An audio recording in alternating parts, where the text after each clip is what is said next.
We just recapitulate whatever we have seen in the earlier class. In the earlier class, we have talked about BH curve. BH curve is one of the important magnetization curve that allows us to know how to use the material for various purposes. Now, in this curve, we have seen that as H is increased, the magnetization slowly increased and it has become maximum and a saturation has reached. And we call this as a saturation magnetization. The field is reversed, it has not followed the previous path, instead has gone another path showing a phase lag between the applied magnetic field H and the magnetization or the magnetic induction in the sample. And if I reverse the field and apply in the negative direction, I have to apply this much of field to demagnetize already magnetized sample. And this is called reminiscent or residual magnetic field. This is called coercive field or coercivity. And if I go back in the negative direction increasing the field, we'll get the similar point here as that of this case. But the magnet is magnetized in the opposite direction. Then similarly, if you decrease the field, just like the above curve, the same process will also be followed while decreasing the curve, and the curve goes like this. This is the curve. Okay. So to explain this domain theory, Weiss proposed a molecular field theory to explain the ferromagnetism, and according to him, every ferromagnetic substance contains domains, and the domains will have magnetization limited to that region oriented in a particular direction. From domain to domain, the orientation is different when there is no external field is applied. So the transition metals like iron, cobalt, nickel generally exhibit the ferromagnetism, and these ferromagnetic materials, okay, when you look at, uh, they will be magnetized strongly when you place them in external magnetic field. But they also show a spontaneous magnetization even in the absence of applied field. To explain this spontaneous magnetization in the magnetic field in the ferromagnetic substances, Weiss proposed that there exists a intermolecular magnetic field inside the ferromagnetic substance. This internal molecular field arises because of the atomic arrangements in the crystal lattice for a particular substance which is having non-zero magnetic dipole moment. And when you take a non-zero magnetic dipole moment, okay, you can see that these magnetic dipoles moments, when you add them,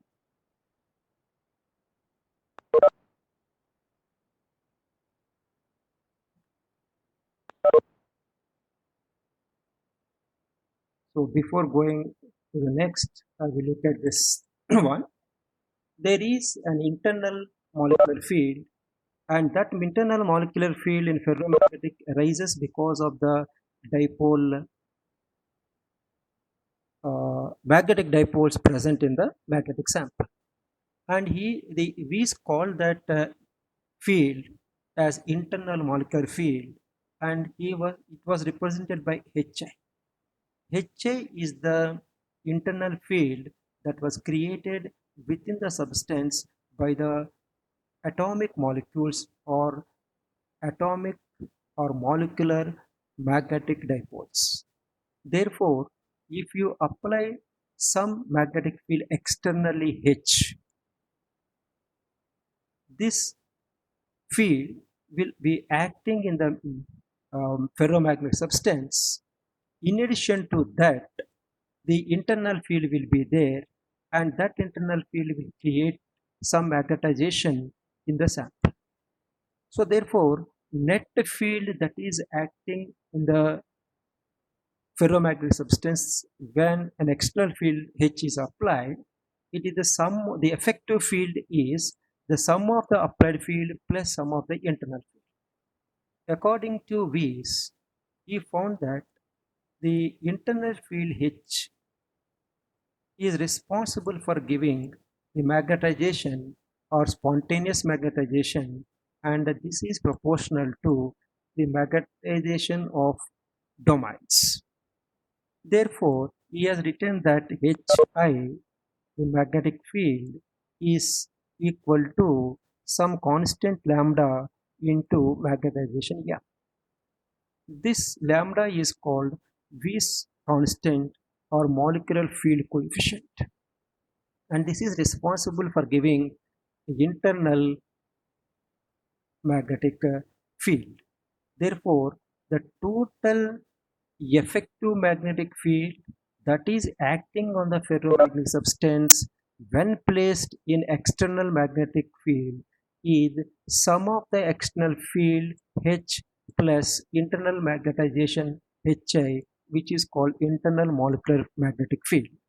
And if I replace Hi by lambda m, I'll get H plus lambda m. Now this is the total field that is acting on it. So now you look at this. H effective is the net field that is there in it, and we have written this equation, and we call it as equation number 1. Now we know from the earlier theory that the magnetization M at a given temperature T can be written as mu naught mu square N H effective by 3 kT, where mu naught is permeability of free space, mu is the permittivity of the material what we are using, and permittivity of that particular ferromagnetic substance, and N is the number of or total number of dipoles, magnetic dipoles that are present in the substance per unit volume. So these are magnetic number of magnetic dipoles. Because we know that a ferromagnetic substance will have inbuilt magnetic dipoles or spins which are oriented in the given domain in the same direction. So therefore, these are the total number of magnetic dipoles per unit volume.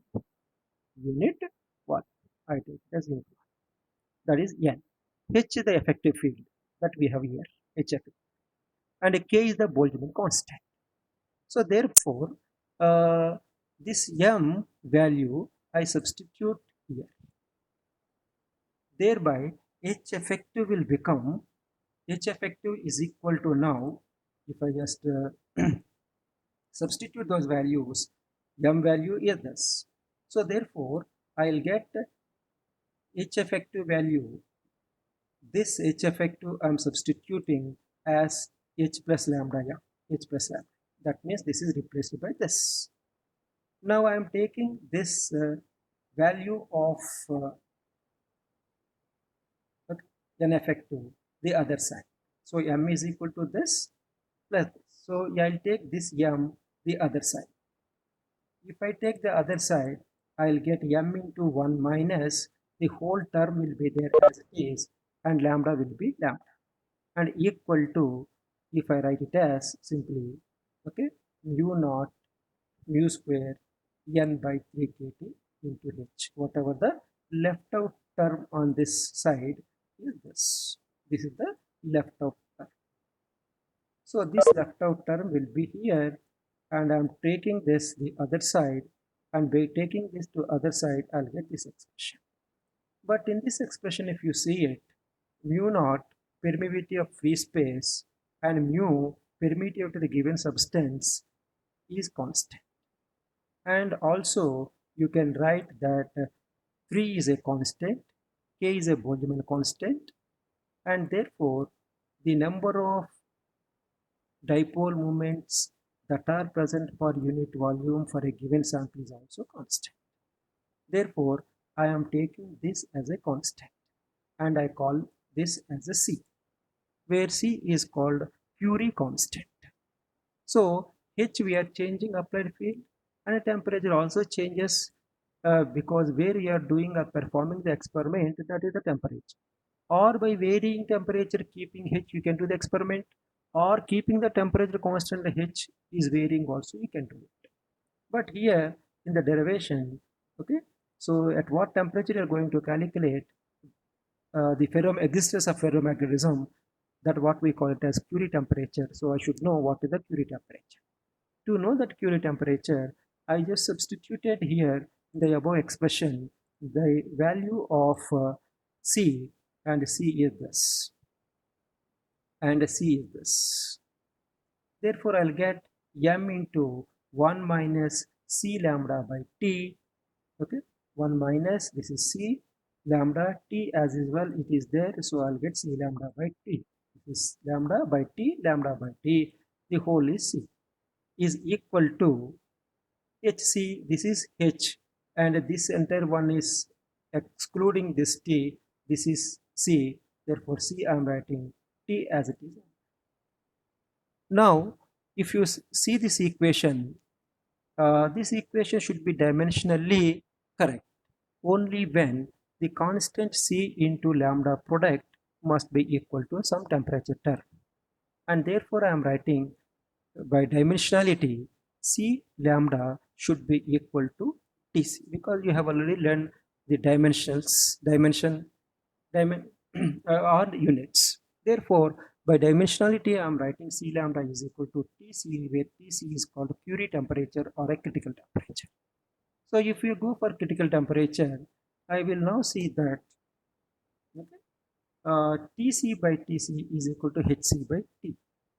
Therefore, I am now taking LCM T minus Tc by T.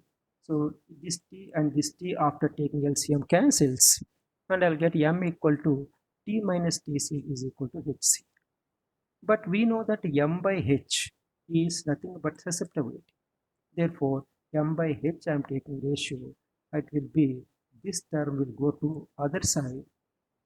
Okay. If I go to other side, this will be Hc. Okay. So therefore, we have M by H is equal to C by T minus Tc. But M by H is magnetic susceptibility chi m. So chi m is equal to C by T minus Tc. So this is called Curie's law. So while we are discussing the various parameters of different magnetic materials like dia, para, ferro, antiferro, ferrimagnetic materials, we have seen that the segregation of materials is based on the magnetic susceptibility chi m, and it is also dependent on temperature. For diamagnetic materials, chi m is independent of temperature. For all other materials, susceptibility is a temperature dependent. So the ferromagnetic materials show ferromagnetism up to certain temperature called Tc. And after Tc, if the temperature is more than that, the ferromagnetic substance becomes paramagnetic substance, because as we see that the magnetic dipoles are oriented in this direction, equal and same direction arrangement is the characteristic of a ferromagnetic material. This is temperature T less than Tc. If T is increased, if T value is up, then T will become greater than Tc. If this is greater than Tc, then the magnetic dipole will become random. Once they become random, it is no more a ferromagnetic material, it is a paramagnetic material. Therefore, the randomization at a higher temperature turns a ferromagnetic substance into a paramagnetic substance.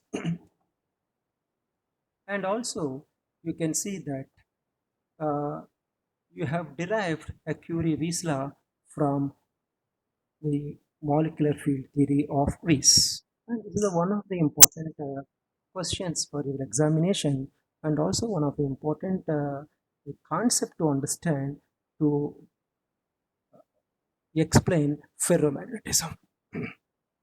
Now, based on this magnetic material so far we have learned, we have also seen the hysteresis also curves. So therefore, the magnetic materials are divided into two classes as hard magnetic materials and see the soft magnetic materials. So the what are hard magnetic materials? What are soft magnetic? Hard magnetic materials are those materials which can be used for making permanent magnets. But most important is that hard magnetic materials can be easily magnetized, okay? Cannot be easily magnetized and cannot be demagnetized. So, for example, you take a bar magnet, okay? You take a bar magnet in our lab, and that bar magnet is a permanent magnet, and those permanent magnets cannot be easily demagnetized. If you are doing by applying a magnetic field by by applying small magnetic field, if that bar magnet loses its magnetic property, then you cannot use for doing some other experiments. Otherwise, if you bring another another bar magnet near to it, if the first bar magnet loses its magnetism, then we cannot do any experiment based on these permanent magnets. Therefore, permanent magnets, once they magnetized by any process, either magnetic induction, by rubbing, whatever means, they should not lose the magnetism even by application of moderate magnetic fields. Maybe very high magnetic fields demagnetize them. So, but hard magnetic materials are those magnetic materials which which cannot be easily magnetized and demagnetized. Whereas in case of soft magnetic materials, the domain walls will easily be moved by the application of external field. Thereby you can destroy or you can create magnetism in them. Therefore, soft magnetic materials are those materials which are easily magnetized and easily demagnetized. This easy magnetization and demagnetization is one of the important properties for storing information, and it is also useful for high frequency applications. Now, permanent magnets, if you see this BH curve, for all those hard magnetic materials will have BH curve very fat and thin, very fat. As the curve is very fat, the reminiscent field is high. Therefore, once you magnetize it, it will be in the magnetized state with large residual field. Therefore, it keeps on in the magnetizing state, and magnetic properties, magnetization will be shown by it.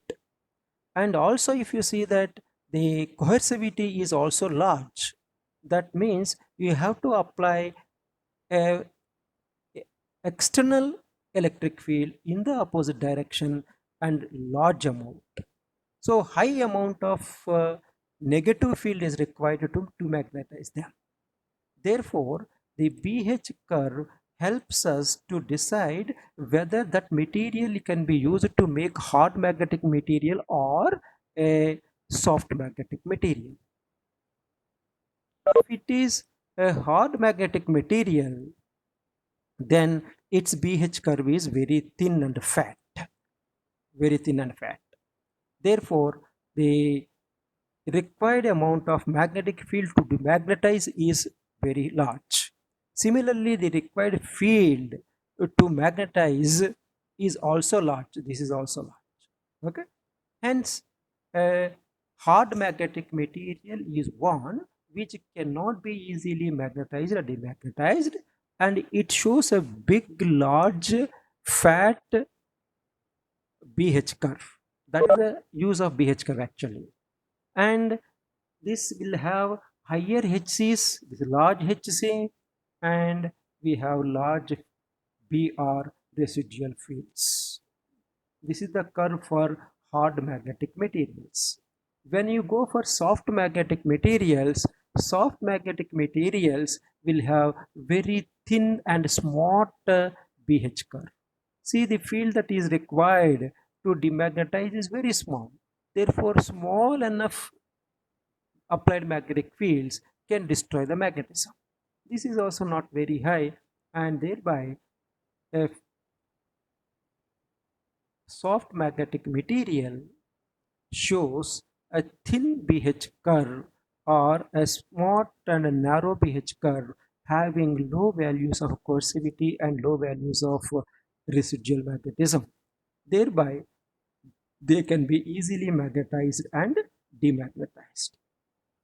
So, the examples for hard magnetic materials are made generally by alloys, and those alloys may contain aluminum, nickel, uh, cobalt, etc. The bar magnets which are we are using in the lab are made by Alnico. Alnico means Al, aluminum, nickel, cobalt. Alnico material. And we have Q-Fini also. Q-Fini starts with Q for copper, Ni for nickel, Fe for iron. So Q-Fini is also a material which is used for making hard magnetic materials. Cu for copper, Ni nickel, Fe is iron.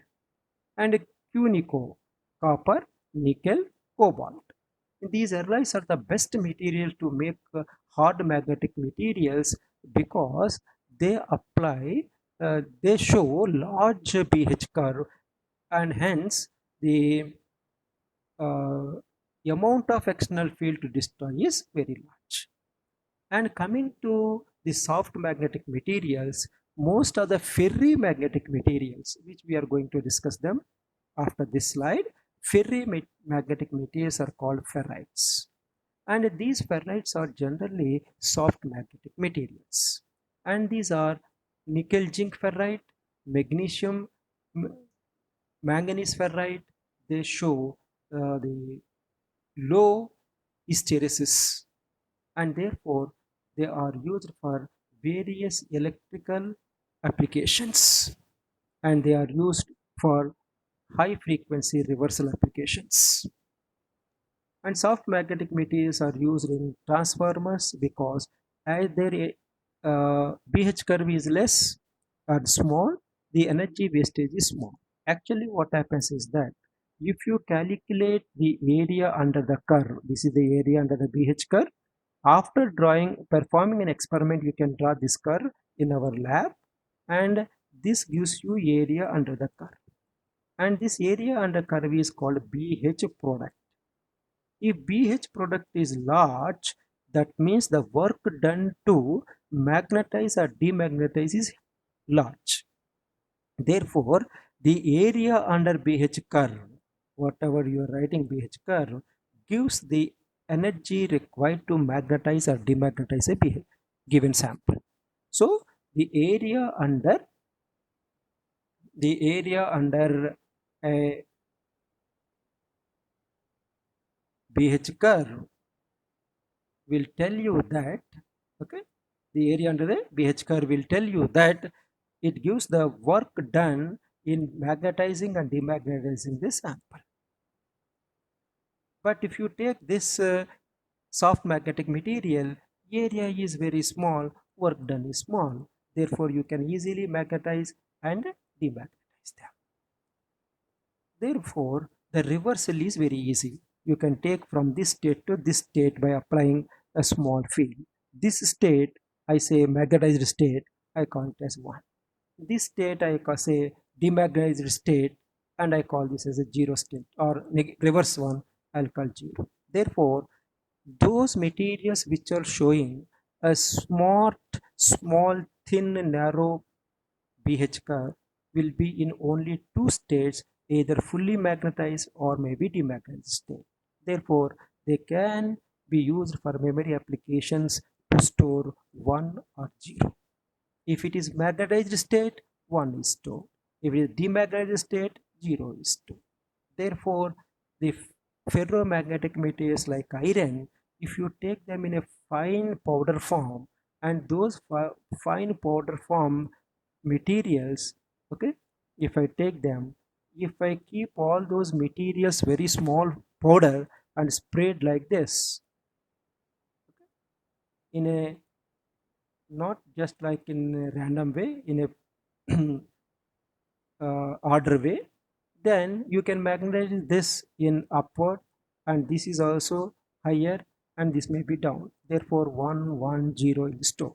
Hence your hard disk drives contains a plastic sheet over which the ferromagnetic materials are sprayed, like iron oxide, cobalt oxide, something like that. They spray it, and you can make them as magnetized state or demagnetized state, because a small magnetic field is enough to demagnetize them, because they are soft magnetic materials. Thereby, it is easy for you to store 1 or 0 once you can store it. Therefore, these soft magnetic materials are used as a magnetic bubbles which will store the information. So therefore, we have hard magnetic materials and we have soft magnetic materials. And these are the some of the examples and applications of hard and soft magnetic materials. A question may be asked to differentiate or distinguish between hard magnetic materials and soft magnetic materials. And also ask a question like, what are the applications of BH curve? So BH curve will tell you the work done in magnetization and demagnetization, or we say work done per cycle. And if the work done BH product is large, it is a hard magnetic material used for making permanent magnets. If BH product is less, then the curve is thin and they can be used for mm, memory applications or high frequency applications. Because why I'm telling frequency is that if you take hard magnetic materials, you have to apply a huge frequency reversals. If the reversal is difficult in hard magnetic materials, as the BH product is larger, heat will be generated, and this heat will be in the form of eddy current loss. Therefore, higher the frequency, higher will be the losses. But if you take a soft magnetic material at higher frequencies, also you can easily reverse the field for a given ferromagnetic material. Therefore, energy loss is less. Hence, they are useful for high frequency applications because the eddy current losses are very less. Then we will see next antiferromagnetism. So to understand antiferromagnetism, first here I draw the magnetic dipoles in it. We know that the magnetic dipoles in an antiferromagnetic material, as it is anti, it is showing I have one spin like this and I have another spin like this, but both of them are having equal and opposite spins. I have a spin like this. I have a spin like this. So that's why we are trying it. So anti-ferromagnetism is a subset of ferromagnetism. But only major difference is that their atomic arrangements are different. So almost all the properties shown by a ferromagnetic material is also shown by antiferromagnetic substances, except their ordering. So the ordering, what we say is how the alignment takes place of magnetic dipoles. This is the alignment. But in ferromagnetic materials, the alignment is equal and in the same direction. So here is equal and opposite in this case. So therefore, as it is equal and opposite, the net magnetic moment is 0 because they cancel each other. In this case, as they are in the same direction, okay, they will be added. So this is called exchange interaction. So exchange interaction is responsible for giving this. But how do I get the magnetic dipole moments that are there uh,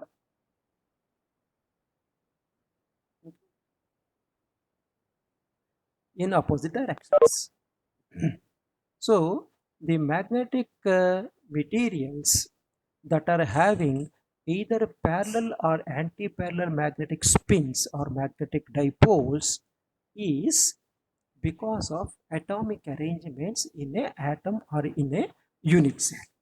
Therefore, in antiferromagnetic substances, in a unit cell, I am showing here unit cell of a cobalt oxide. This is a cobalt oxide.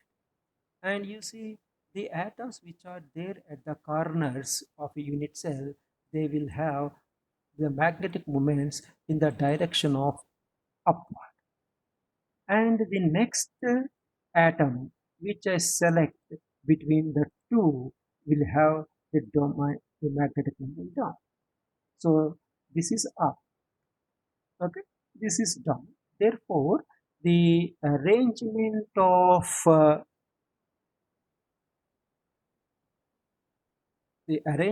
the atoms in the unit cell are capable of giving dipoles either in the same direction or in the opposite direction.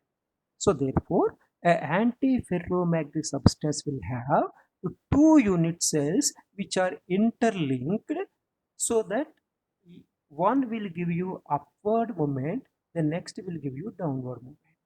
Thereby, the net ferromagnetism will be having magnetic moments equal and opposite. So thereby, the antiferromagnetism will have this. And you can say that antiferromagnetic material contains magnetic moments because of spins of the electrons. Because we know that the magnetism is because of electron spin as well as electron orbital motion. But ferromagnetism and ferrimagnetism are because of the spin motion of electrons. Hence, antiferromagnetic material spins are due to electrons, and they align in regular pattern with neighboring spins pointing in opposite directions because of two sublattices A and B. These two sublattices A and B contains different atoms which are having the net magnetic dipole moment in opposite directions. Thereby, each of these A sublattice and B sublattice alternatively gives you a magnetic moment in opposite direction of equal magnitude. Hence, net is magnetization. This type of having net magnetization 0 is called as magnetic ordering. And this magnetic ordering is just like one up and one down. This is the magnetic ordering in antiferromagnetic substances. But antiferromagnetic substances is also a temperature dependent property, because the magnetic susceptibility of these materials is temperature dependent, and up to a temperature called a Néel temperature Tn, Sundays కూడా classes ఏంటి sir ఉత్తప్పుడే ఎప్పుడు వినాలా it shows antiferromagnetic material. And when it is above Tn, it shows paramagnetic materials. And for example, I have seen here shown iron manganese and other oxides like nickel oxide. They show antiferromagnetism because Fe and Mn are two different materials having almost the same magnetic moments but in ఈ opposite cinema ఒకసారి చూద్దాం directions. Sir Okay. Different magnets. So if I now go for the next class of magnetic materials called ferrimagnetic materials, we have seen that ferrimagnetic materials magnetic ordering is one is this, the next moment is in opposite direction but unequal magnitude. We have నన్ను వదిలేస్తున్నావు and we have up and we have down. So therefore, the net moment is not zero because this is the magnitude of the upward spins and this is the magnitude of downward spins.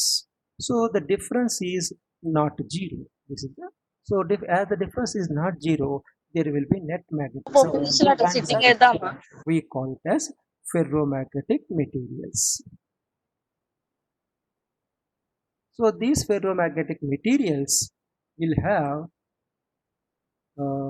generally made by ionic compounds.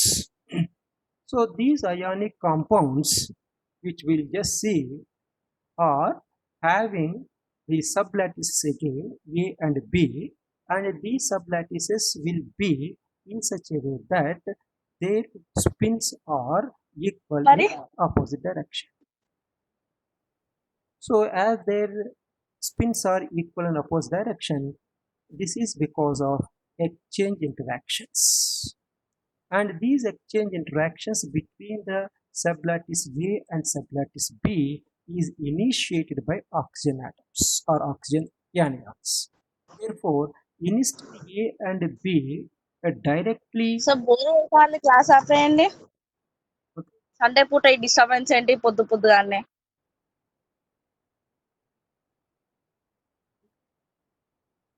So when you see this,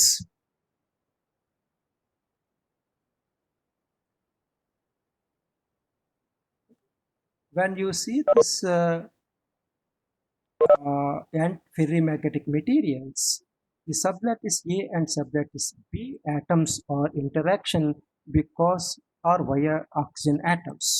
So it is an indirect interaction between the atoms via oxygen. Such indirect the interactions are called super exchange interactions. And the super exchange interactions results in anti-parallel unequal spins between A and B sublattices and gives you ferrimagnetism. And that ferrimagnetism will have some properties almost similar to ferromagnetic behavior like spontaneous magnetization, hysteresis, and reminiscence showing BH curve, etc. The only difference is the magnetic ordering. And ferrimagnetic materials are widely used in most of daily life applications like loudspeakers, motors, deflection yokes in TVs, antennas, antenna rods, okay? And most of the small sized antennas that are used in cell phones are made by ferrimagnetic materials are called as ferrites. So because you know that every communication device requires some type of antenna. Therefore, the antennas that are there in cell phones are not very should not be very big because the mobile phone itself is a handheld. Hence, there will be a ferrite material or a ferrimagnetic material that will be there inside your each cell phone that acts as an antenna to receive the signals or to transmit the signals. So these are the applications of ferrimagnetic materials. And we have several examples. This is called Mn. Mn stands for manganese and this is ferrite. So this is called manganese ferrite. This is called nickel ferrite. This is called magnesium ferrite. This is called ferrous ferrite. But if you see all of them, I can write this as FeO, Fe. I can write this as FeO and FeO3, Fe2O3. This is ferrous ferrite. So, but if you look at this is the Mn, nickel, magnesium, Fe. All these are metal ions, or we say these are the metal ions of having +2 valency.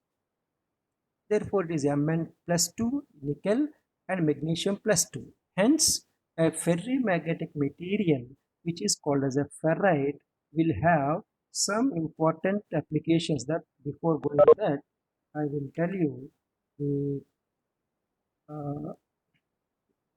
properties of ferrites.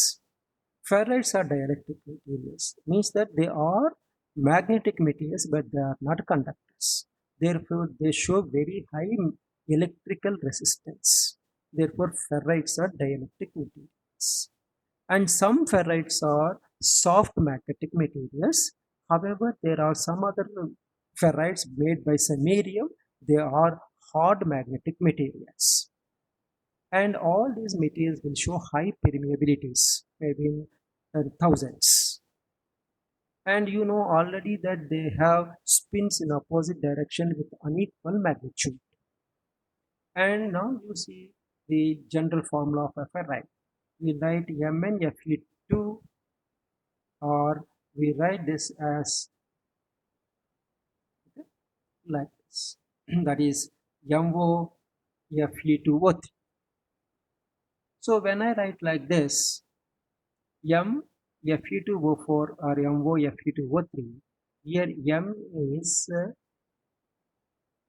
divalent metal ion. This M is also divalent metal ion. Now I can replace M by Mn, then will become MnFe2O4, which is called as manganese ferrite. If I replace this by Mg, where Mg is magnesium, then it will become magnesium ferrite. Or this same thing can also be written the MeF4 like this.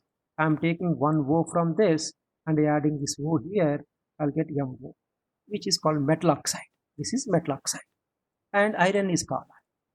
So almost all ferrites will have iron common and will have the divalent ions such as Mn, Fe, Zn, nickel, cadmium. If I put Mn, it becomes manganese ferrite, magnesium ferrous. If I put iron itself, then it is ferrous ferrite, zinc ferrite, nickel ferrite, cadmium ferrite. These ferrites are the ferrimagnetic materials. And these materials will have low eddy current losses and low hysteresis, and therefore they are highly useful for high frequency applications such as circulators, isolators, phase shifters, high speed switches. These may be looking as a new applications for you, but as a being a ECE people, you are going to learn all this in the second, third years about circulators, isolators, phase shifters, and high speed switches. These will be we are going to learn in the coming years in our ECE course.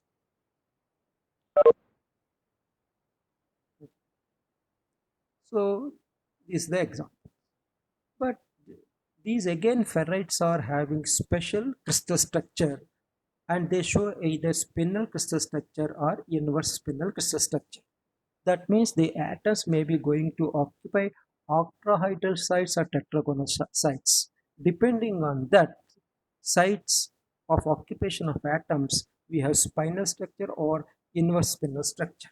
But you can refer any textbook to know about this, but it is not included in our syllabus to discuss spinel and inverse spinel structures elaborately in the syllabus.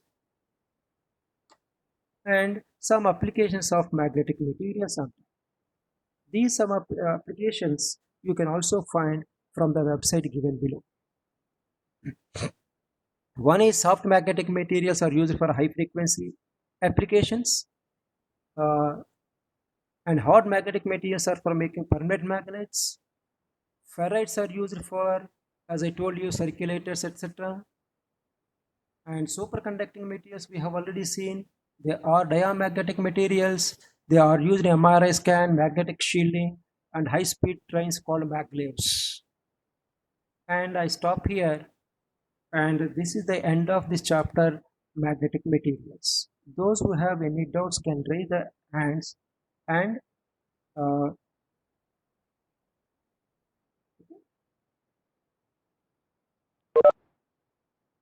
ask questions.